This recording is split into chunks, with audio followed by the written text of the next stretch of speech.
అందరికీ నమస్కారం, welcome to my channel. ఈరోజు ప్రస్తుతం నేనైతే మన వరంగల్లోని కిలా వరంగల్ కోట లోపల అయితే ఉన్నాను. అన్న ఇక్కడ లోకల్ గైడ్. అన్న అడిగి మనం ఇక్కడ కొన్ని విషయాలు అయితే తెలుసుకుందాం. ఇక్కడ ఎందుకంటే వరంగల్ అనేది ఒక 1000 సంవత్సరాల చరిత్ర గల ప్రదేశం. ఇక్కడ లోకల్ గైడ్ అన్న ఉన్నాడు కదా, ఈయన గత 20 సంవత్సరాల నుంచి చేస్తున్నారా అన్న? అవును, నేను అంటే ఈ ప్రాంతంలో 20 సంవత్సరాల నుండి టూరిజంలో ఇక్కడ సైడ్ గైడ్ గా ఆనాటి ప్రభుత్వం జిల్లా కలెక్టర్ గారు నన్ను గుర్తించి ఇక్కడ పెట్టడం జరిగింది. అప్పటి నుండి అనేక మంది పర్యాటకులు నేను సేవ చేస్తా ఉన్నా. అన్న నీ పేరేనా? నా పేరు రవి యాదవ్. నేను ఇక్కడ వరంగల్ కోట టూరిజం గైడ్. నేను యాక్చువల్లీ ఇది ఇక్కడ ఉన్నటువంటి ఈ స్వయంభూ దేవాలయం, ఈ దేవాలయం మొత్తం కూడా మట్టితో కప్పినప్పటి నుండి దీని మట్టిని తీసి బయట పోసి కళాకారులను బయటికి తీపిచ్చినప్పటి నుండి ఈనాటి వరకు నేను కొనసాగుతా ఉన్నా. ఓకే, అన్న మాటలు అయితే ఇప్పుడు మీరు మన కాకతీయ చరిత్ర గురించి మొత్తం తెలుసుకోండి. నేను చెప్పిన కాకతీయుల నాటి చరిత్ర గొప్పదని నేను చెప్తూనే ఉంటా, కానీ పర్యాటకులు ఇంకా ఈ ప్రాంతాన్ని సందర్శించి నా ద్వారా ఇంకా కొన్ని విషయాలు కూడా తెలుసుకోవాల్సినటువంటి అవసరం ఉంటే తెలుసుకోండి. నా నెంబర్ కూడా నేను యూట్యూబ్ రంజిత్ గారి యొక్క ఛానల్లో పెట్టమని చెప్పేసి నేను కోరుతా ఉన్నా. ఓకే, అన్న అయితే దీని గురించి ప్రత్యేకంగా మనకి ఎక్స్ప్లెయిన్ చేస్తాడు. అన్న మాటలు విన్న తర్వాత మనం తర్వాత మళ్ళీ అన్నతో 2 ముచ్చట్లుగా మాట్లాడదాం.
నా పేరు రవి యాదవ్, వరంగల్ టూరిజం గైడ్ కిలా వరంగల్. మనం ప్రస్తుతం వరంగల్ కోటలోని స్వయంభూ దేవాలయ కాంప్లెక్స్లో రామాలయంలో కూర్చొని కాకతీయుల నాటి చరిత్ర చెప్పడం కోసం మిత్రుడు రంజిత్ గారి యొక్క యూట్యూబ్ ఛానల్లో చారిత్రక నేపథ్యమైన ఓరుగల్లు చరిత్ర, ఇక్కడ కట్టినటువంటి కట్టడాల యొక్క పురావస్తు శాఖలో ఉన్నటువంటి అనేకమైన కట్టడాలలో ఇదొక ప్రతిష్టాత్మకమైనటువంటి కట్టడాలు గల ప్రాంతం. కాకతీయులు గొప్ప సామ్రాజ్యమైనటువంటి ఈ యొక్క ప్రాంతాన్ని 11వ శతాబ్దం నుండి 13వ శతాబ్దం వరకు రుద్రదేవుడు, మహాదేవుడు, గణపతి దేవుడు, రాణి రుద్రమాదేవి, ప్రతాపరుద్రుడు నడియాడినటువంటి గడ్డ ఈ ఓరుకల్లు కట్ట.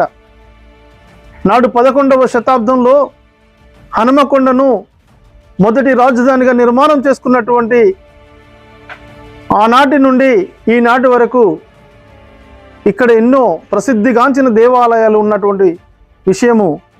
మరి 11వ శతాబ్దంలో మొదటి రాజధాని ఉన్న కాలంలో ఇదంతా కూడా ఒక అరణ్యం లాంటి ప్రాంతం.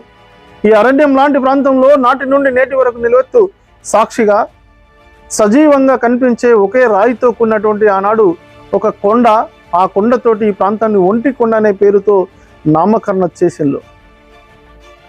ఈ ఒంటి కొండ అనేటువంటి ప్రాంతంలో ఆ ఒంటి కొండనే ఓరు కల్లు. ఓరు అంటే ఒక, కల్లు అంటే రాయి, అది కన్నడ పదం. ఆ ఓరు కల్లును ఓరుగల్లుగా, ఏకశిలగా,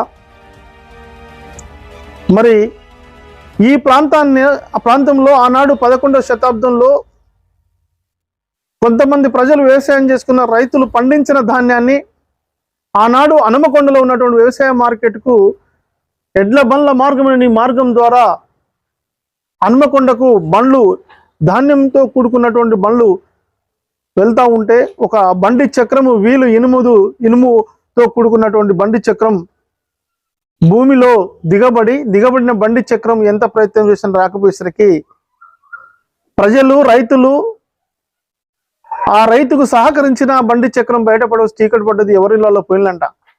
తెల్ల రాజు కింద పనిచేసేటువంటి కాపలాదారులు, రైతులు, నేరుగా ప్రజలు వీళ్ళంతా కూడా చూసి సరికి ఒక సూర్యక్రాంతి లెక్క ఇనుము బంగారంగా మెరుస్తుందంట.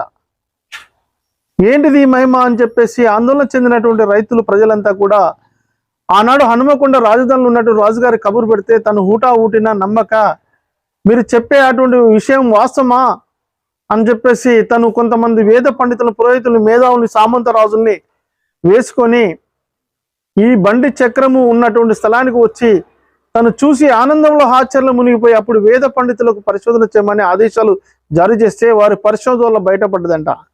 ఇది మామూలు ఈ యొక్క ఇనుము బంగారంగా మారడానికి ఈ మహిమ అనేటువంటిది ఒక బండ రాయికి తగిలి లోయలో దిగపల్లే ఒక మహిమ గల్ల పరసవేద లింగానికి తగిలింది ఈ ఐరన్ చక్రం. ఈ ఐరన్ బంగారంగా మారడానికి గల కారణం ఆ మహిమ గల్ల పరసవేద లింగమే ప్రధానమైనటువంటి కారణం అని చెప్పేసి నివేదిక ఇచ్చిన తర్వాత, ఇది కాకతీయ రాజులకు నిత్యము ఐరన్ పెడితే బంగారం ఇచ్చే ఒక మహిమ గల్ల వరంతో కూడుకున్నటువంటి పరసవేద లింగం. శత్రు రాజులు ముట్టుకున్న నాడు అది మట్టయితుంది, కానీ కాకతీయ రాజులకు నిత్యం వరం. సో ఆ లింగ ప్రతిష్టాపాన్ని చేయాలని చెప్పే సూచన మేరకు పరసవేద లింగాన్ని స్వయంగా మరి లింగ ప్రతిష్టాపన, ఇది స్వయంభూ దేవాలయంగా నిర్మాణం చేయాలన్నారు. మనం అటు కనిపించే అటువంటి ఒక పెద్ద దేవాలయం ఉండే, ఆ దేవాలయాన్ని ఎవరు నిర్మాణం చేసిళ్ళు, ఆ సూర్య దేవాలయాన్ని ఎవరు నిర్మాణం చేసిళ్ళు, ఈ మహిమగల్ల రామాలయాన్ని నిర్మాణం చేసిన వాళ్ళు ఎవరు, ఈ త్రికుట హాలేలకు ప్రధానమైనటువంటి ద్వారాలు కాకతీయ కళాతోరణాలు, తూర్పు, పడమర, ఉత్తర, దక్షిణము 4 వైపులా 4 కళాతోరణాలు ఆనాడు ద్వారాలు, ఈనాడు తెలంగాణ రాష్ట్రానికి రాజముద్ర. సో ఆనాడు 11వ శతాబ్దంలో 12వ శతాబ్దంలో మళ్ళీ 2వ రాజధాని నిర్మాణం చేసుకున్నాడు గణపతిదేవ చక్రవర్తి. హనుమకొండ నుంచి ఓరుగల్లుకు మరి మార్పు అనేటువంటిది జరిగిన క్రమంలో ఈ ఓరుగల్లును 2వ రాజధానిగా చేసుకున్నాడు గణపతిదేవ చక్రవర్తి. దీని చుట్టూ 7 కోటల నిర్మాణం చేసిండు ఈ స్వయంభూ దేవాలయాన్ని. ఎందుకంటే శత్రు రాజులు ముట్టుకుంటే మట్టి అవుతుంది అని చెప్పిండు కాబట్టిగా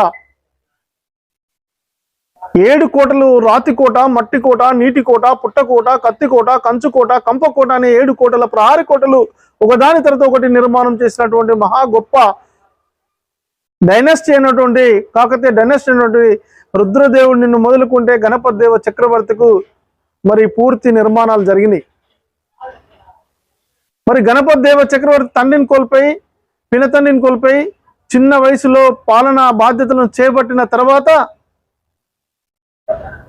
దేవగిరి రాజ్యాన్ని పరిపాలించినటువంటి యాదవరాజు మహాదేవరాజు తనను తీసుకెళ్లి గణపతి దేవ చక్రవర్తి తీసుకెళ్లి తన ఆదిలో బందీగా పెట్టినప్పుడు రేచల్ల రుద్రుడు చాలా తెలివైన వాడు, కాకతీయులకు నమ్మిన బంటు, తను సంధి కుదుర్చుకొని మా గణపతి దేవ చక్రవర్తిని ఎందుకు మీ ఆదిలో పెట్టుకున్నారు అంటే, మా కుమార్తె అయినటువంటి సోమలాదేవిని గణపతి దేవ చక్రవర్తి ఇచ్చి పెళ్లి చేయాలనుకుంటున్నా. ఓరుగల్లు రాజ్యాన్ని పరిపాలిస్తున్న గణపతి దేవ చక్రవర్తికి దేవగిరి రాజ్యాన్ని పరిపాలిస్తున్నటువంటి మాకు అభినవ సంబంధాలు, ఒక పాలనాపరమైనటువంటి సంబంధాలే కాకుండా కుటుంబపరమైనటువంటి బంధుత్వం బలపడాలి, 2 రాజ్యాల మధ్యలో సైక్యతను ఏర్పాటు చేసుకోవాలనే ఉద్దేశంతో మా అమ్మాయి సోమలాదేవిని ఇచ్చి పెళ్లి చేయాలన్నప్పుడు మరి సోమలాదేవిని పెళ్లి చేసుకుని గణపతి దేవ చక్రవర్తి వస్తూ ఉంటే హనుమకొండ ప్రజలు జేజేలు పలుకుతారు. ఆ తర్వాత 12వ శతాబ్దంలో దీన్ని గొప్ప రాజధానిగా నిర్మాణం చేసుకుంటాడు గణపతి దేవ చక్రవర్తి 2వ రాజధానిగా. తను రాజధానిగా నిర్మాణం కాపురం చేసుకుంటూ పాలన కొనసాగుతున్న సమయంలో రాణి రుద్రమాదేవి జన్మిస్తాయి. రాణి రుద్రమాదేవిని ఒక స్త్రీగా కాకుండా పురుషుడుగా నమ్మిస్తాడు. మరి ఆమెను కూడా ఆడ అంటే ఎక్కడ చిన్న చూపు చూస్తారు అని చెప్పేసి మగ రూపంలో పెంచాలను మగ పేరు పెడతాడు. రుద్రదేవ మహారాజుగా నామకరణం చేస్తాడు. విలువిద్యలు నేర్పించాలనే ఆలోచన కలుగుతుంది, పాలన దక్షత నేర్పించాలనే ఒక సంకల్పం పెరుగుతుంది.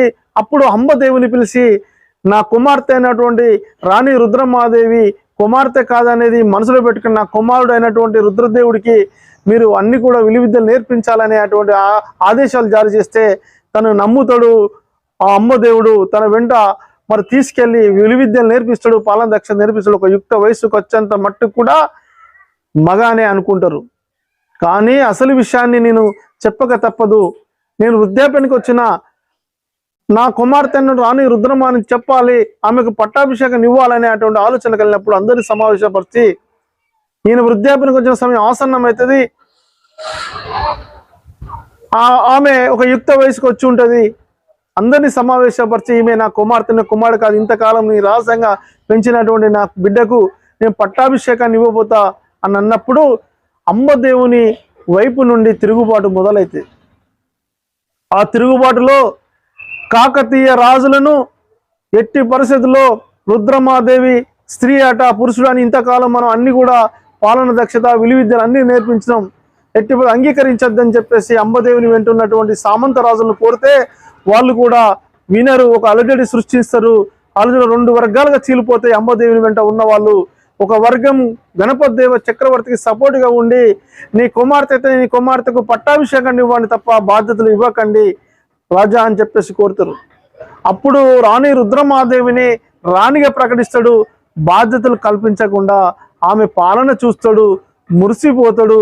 నా కుమారుడుకు ఉండే లక్షణాల కంటే భిన్నంగా ఉన్నాయి, నా పేరు కీర్తి నా ప్రతిష్ట నిలబెడుతుంది అని చెప్పేసి ఆమె పాలన చూసి సంబరపడతాడు, మురిసిపోతాడు గణపతి దేవ చక్రవర్తి.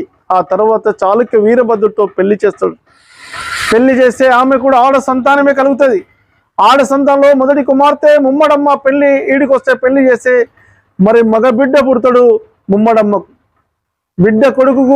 బిడ్డకు కొడుకు పుట్టంగానే సంబరపడుతుంది, మురిసిపోతుంది. నా కుమార్తెకు మగబిడ్డ పుట్టిండు, నేను దత్తపుత్రులు స్వీకరించాలని చెప్పేసి దత్తపుత్రులు స్వీకరించి తండ్రి పాదాల మీదేస్తే, తండ్రి నీ తర్వాత నేను, నా తర్వాత నా ఆడ సంతానంలో మొదటి కుమార్తె ముమ్మడమ్మకు పుట్టిన మగబిడ్డ నేను దత్తపుత్రుడు స్వీకరిస్తున్నా మరి అని అన్నప్పుడు ఇతని పేరు ప్రతాపరుద్రుడు నామకరణ చేస్తాడు గణపతి దేవ చక్రవర్తి.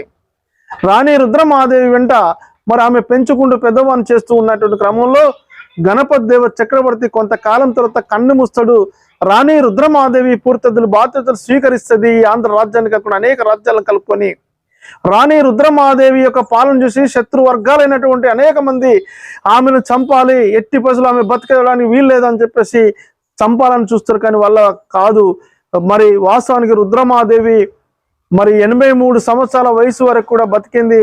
మా ఆమెను నల్లగొండ దగ్గర చందుపట్ల అనే గ్రామంలో చంపిపడిస్తారు. అప్పటికే యుక్త వయసుకు వచ్చినటువంటి ప్రతాపరుద్రుడు వాళ్ళ అమ్మమ్మ రుద్రమాదేవి మరణాంతరం పట్టాభిషేకాన్ని తీసుకుని యావత్ భారతదేశ వ్యాప్తంగా కాకతీయ సామ్రాజ్యాన్ని విస్తరింప చేయాలనుకుంటాడు. కానీ అప్పటికే ఢిల్లీ సుల్తాన్ల కన్ను పడుతుంది ఓరుగల్లు మీద.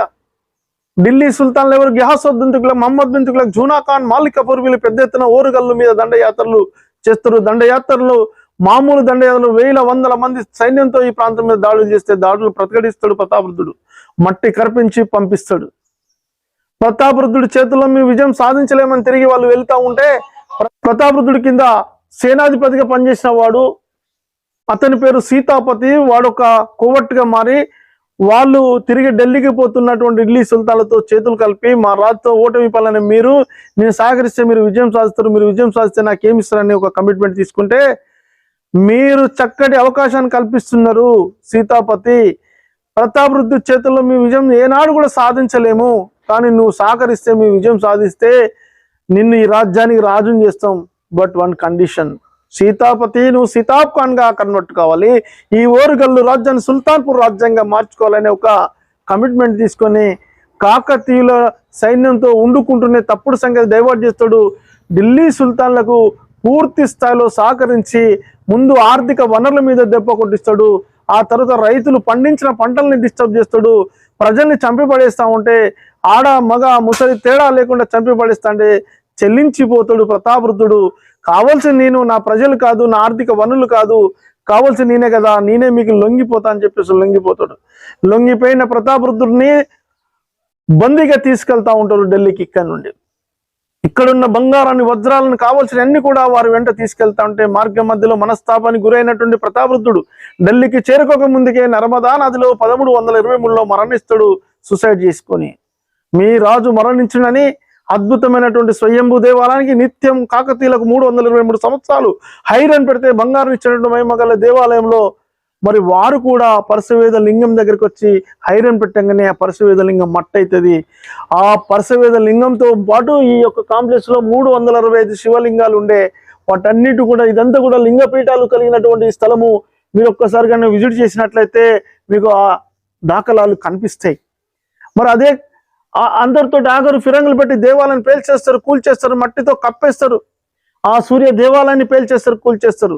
ఈ రామాలయాన్ని మనం కూర్చున్న రామాలయాన్ని ముట్టుకోరు. ఎందుకంటే వీటి మీద దేవతామూర్తుల విగ్రహాలు లేవు, పట్టుగా ముట్టుకోరు. వీటి మీద లేకుండా ఇస్పెట్టలు ఇక్కడ ఉన్నటువంటి కాకతీయ కళాతోరణాల మీద కూడా దేవతామూర్తుల విగ్రహాలు లేవు, పట్టుగా వాటిని 4టిని టచ్ చేయలే, మరి వీటిని టచ్ చేయలే. మరి అక్కడక్కడ మన కళాఖండాలు పగిలినటువంటి ఇరిగిపోయినటువంటి వాటిని మనం చూస్తూ ఉంటాం. మరి అద్భుతమైనటువంటి దేవతామూర్తుల విగ్రహాలను కూడా తలలు లేకుండా, చేతులు లేకుండా, కాళ్ళు లేకుండా ఇష్టానుసారంగా కొట్టి పడేసినటువంటి వాటి కూడా మరి 2001-2005 మధ్య కాలంలో కేంద్ర పురావస్తు శాఖ పరిధిలో చెన్నై తమిళనాడు శిల్పులను ఆనాడు తీసుకొచ్చి ఈ కేంద్ర రాష్ట్ర ప్రభుత్వాలు ఆనాడు వాజ్పేయి ప్రభుత్వం, చంద్రబాబు నాయుడు ప్రభుత్వం మరి కేంద్ర పురావస్తు యొక్క పర్యవేక్షణలో మట్టినంతా తీసి బయట పోసి కళాఖండాలను బయటికి తీసి అద్భుతమైనటువంటి వాటిని మరి ఈ రకంగా నిలబెట్టిన తర్వాత మరి ఇక్కడ ప్రపంచ పర్యాటక సంఖ్యకు ఆదరణకు నోచుకోవడం జరిగింది. అనేక సినిమాల షూటింగ్ జరిగింది. మరి ఈ యొక్క అద్భుతమైన శిల్ప కళా సంపదను కాపాడవలసినటువంటి బాధ్యత ఈ కేంద్ర రాష్ట్ర ప్రభుత్వాల మీద ఉన్నదని చెప్పి కేంద్ర పురావస్తు యొక్క శాఖను ఇంకా ఎక్కువ సిబ్బందిని పెట్టి వీటన్నిటిని కూడా డెవలప్ చేయడానికి కోసం ఒక ప్రయత్నం చేసిర్రు.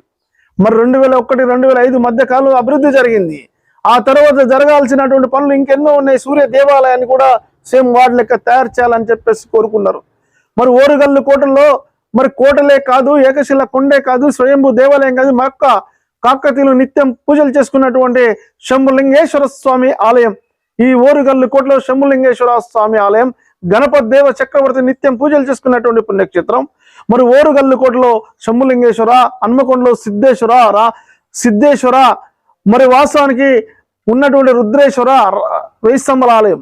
ఆ సిద్ధేశ్వర స్వామి, రుద్రేశ్వర స్వామి, శంభులింగేశ్వర స్వామి, రామప్ప శిల్పి పేరుతో రామలింగేశ్వర స్వామి, ఇవి ప్రసిద్ధిగాంచిన దేవాలయాలు. రామప్ప చెరువు, లక్నవరం చెరువు, బయ్యారం చెరువు, భద్రకాళి చెరువు, ఇట్లా 100 చెరువుల నిర్మాణం కాకతీయ గణపతి దేవ చక్రవర్తి కాలంలో గొలుసుకట్ట చెరువులను మరి అనేకమైనటువంటి కోటల నిర్మాణం, శివాలయాల నిర్మాణం చేసినటువంటి గొప్ప మహారాజు. ఓరుగల్లు కోటలో అక్కా చెల్లెళ్ళ బావి, శృంగార బావి, ఆ బావులకు చారిత్రక నేపథ్యం ఉన్నటువంటి ప్రాంతం. కానీ సీతాపతి అనేవాడు ఆ తర్వాత కొంతకాలం రాజుగా అవుతాడు. సీతాపతి సితాబ్ ఖాన్ అవుతాడు. మనం కుష్ మహల్ అంటాం. ఆ సీతాపతి సితాబ్ ఖాన్ మహల్ అనే పేరుతో నిర్మాణం చేసుకున్నటువంటి అది ఒక కాకతీయులు నిర్మాణం చేసింది కాదు. అద్భుతమైనటువంటి మరి ఆ మహల్ అది మనకు కంటి కొట్టొచ్చినట్టుగా ఎలాంటి డిస్టర్బ్ చేయకుండా కాపాడుకున్నారు. ఆ ఢిల్లీ సుల్తాన్ల తర్వాత సీతాపతి అనేవాడు సీతాబ్ ఖాన్ అవుతాడు. మరి ఓరుగల్లు కోటలో ఇంత అద్భుత కళాఖండాలు, శిల్ప సంపద, దీని విశిష్టతను, ఈ చారిత్రక నేపథ్యమైనటువంటి చరిత్ర అంతా కూడా చెప్పడానికి గత 20 సంవత్సరాల నుండి నేను ఇక్కడ పనిచేస్తున్నా. మరి వారి యొక్క స్థల పురాణం అంతా కూడా నీలమట్టం చేసిళ్ళు. వారి గుర్రపుశాల అనేది కొంత దూర ప్రాంతంలో ఉంటుంది. మరి కోటల మీద ఉన్నటువంటి అనేక సెంటీ టవర్లను కూడా ధ్వంసం చేసిళ్ళు, కూల్చేసిళ్ళు. మనకు కంటి కొట్టొచ్చే మెట్ల నిర్మాణం కనిపిస్తుంది. మనం చూసినట్లయితే మట్టి కోట, ధరణి కోట అని చెప్పేసి పిలుస్తారు. ఓరుగల్లు కోటలో ఇంత అద్భుతమైన కళాఖండాలు తిలకించడానికి ప్రపంచ పర్యాటకుల సంఖ్య మరి ఇవాళ దేశ విదేశాల నుండి వచ్చినటువంటి పర్యాటకులకు అనేకమైనటువంటి అసౌకర్యాలు ఉన్నాయని చెప్పేసి ఇవాళ ప్రభుత్వాలను కోరినా ఇక్కడ మీలాంటి వాళ్ళు టీ తాగుతామన్నా, మంచినీళ్ళు తాగుతామన్నా దొరకలేని పరిస్థితి.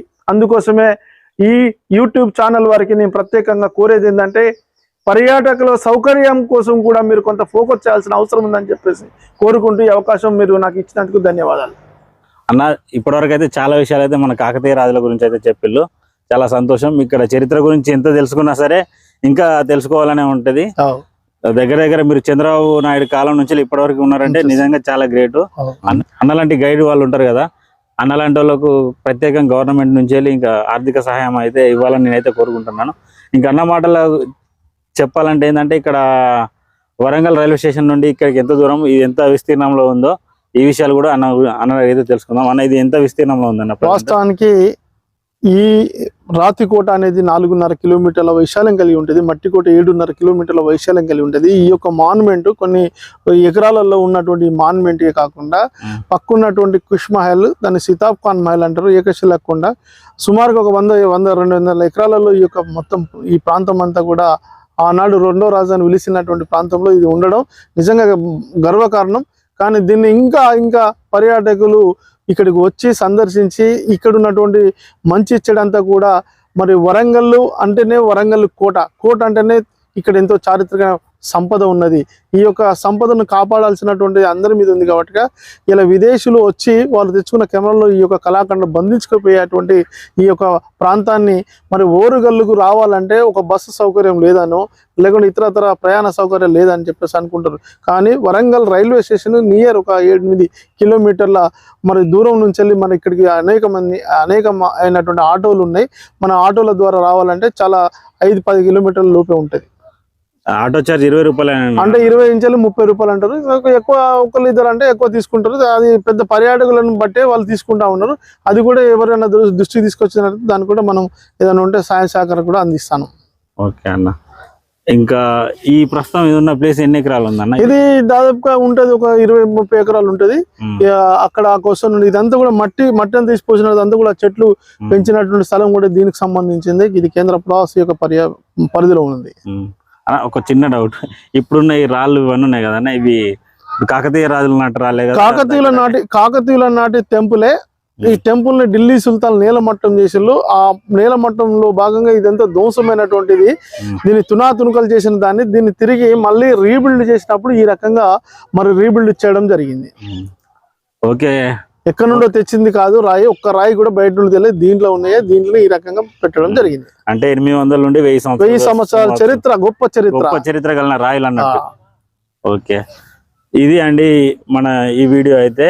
ఇంకా నెక్స్ట్ వీడియోలో అయితే మీకు కంప్లీట్ గా దీనికి సంబంధించి ఒక వీడియో అయితే చూపిస్తాను. ఆ తర్వాత ఒంటికొండ దానికి సంబంధించిన ఒక వీడియో అయితే చూపిస్తాను.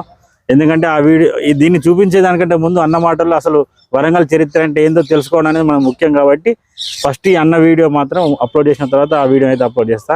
అన్న ఎందుకంటే గైడ్ కాబట్టి అన్నకు చాలా విషయాలు అయితే తెలుస్తాయి. కాబట్టి మనకు రంజిత్ గారి ఛానల్ ను మీరు సబ్స్క్రైబ్ చేయాలని చెప్పేసి కూడా పర్యాటకులను, ప్రజల్ని మరి అందరినీ కూడా నేను కోరుతూ నాకు ఇంత మంచి అవకాశాన్ని కల్పించిన రంజిత్ కు కృతజ్ఞతలు. ఓకే అన్న.